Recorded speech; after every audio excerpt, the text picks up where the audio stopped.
Bonjour à tous. Donc, je suis Cindy Younsi, l'agent général de Lourdes pour Alliance, un des agents généraux de Lourdes. Notre agence est située au centre-ville de Lourdes et nous sommes donc une équipe de 4 personnes. Je suis particulièrement fière aujourd'hui d'être ici et d'avoir pu participer à ce projet en faisant quelque part le lien entre la Fondation pour la sauvegarde de l'art français et le sanctuaire de Lourdes, puisque mon rôle a certainement été ici. Je remercie d'ailleurs la Fondation d'Alliance pour cette belle opération qui nous permet de mettre en avant nos trésors du patrimoine, de leur redonner vie, et qui a également donné l'opportunité aux Lourdais, puis à moi-même principalement, de porter un projet positif après ces 2 années de contexte particulièrement compliqué à Lourdes. C'est important pour nous d'être un acteur local engagé sur le territoire, et cette opération s'inscrit totalement dans notre volonté.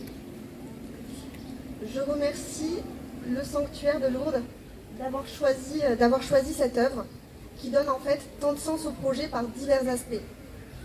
D'une part, cette œuvre est un élément très important de notre culture locale, puisqu'elle représente Bernadette Soubirous en extase, et qu'elle a également été créée par un artiste tarbé, Firmin Michelet. D'autre part, le but de l'art est de créer des émotions, des ressentis. L'art est universel et nous touche en plein cœur.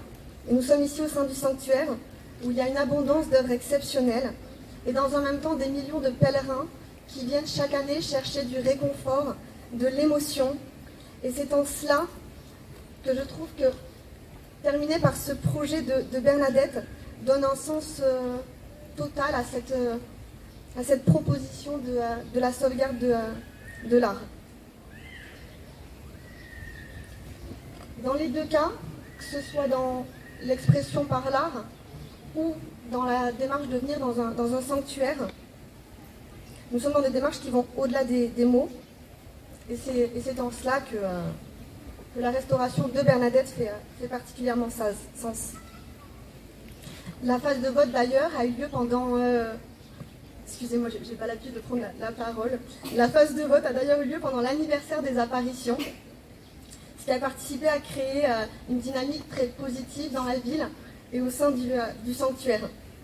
De nombreux acteurs locaux ont relayé, joué le jeu, suivi les votes, et cette mobilisation a permis d'obtenir le plus de voix de France, comme ça a été soulevé.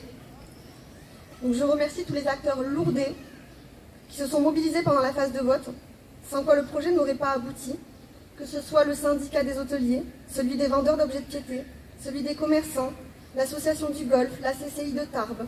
Nous avons tapé à de nombreuses portes et avons été très bien accueillis, merci. Et même particulièrement au sanctuaire, un merci particulier au sanctuaire qui a pris le relais les 2 derniers jours, sollicitant son réseau et permettant de remporter la victoire par plusieurs milliers de votes complémentaires. Un merci particulier à Robin Dupont et Éric Brouard, un des interlocuteurs du sanctuaire, qui ont de suite accepté de participer, qui ont relayé l'information. Aujourd'hui, la statue est restaurée grâce au sanctuaire qui a engagé les travaux très, très rapidement. Elle a repris une place centrale face à la grosse des apparitions. Et tous les Lourdais et toutes les personnes qui ont participé, tous les pèlerins qui viennent chercher de l'émotion et du réconfort ici peuvent maintenant venir voir le beau résultat de leur mobilisation. Donc je remercie vivement une dernière fois l'ensemble des acteurs qui ont accueilli, accompagné et aidé le projet à aboutir.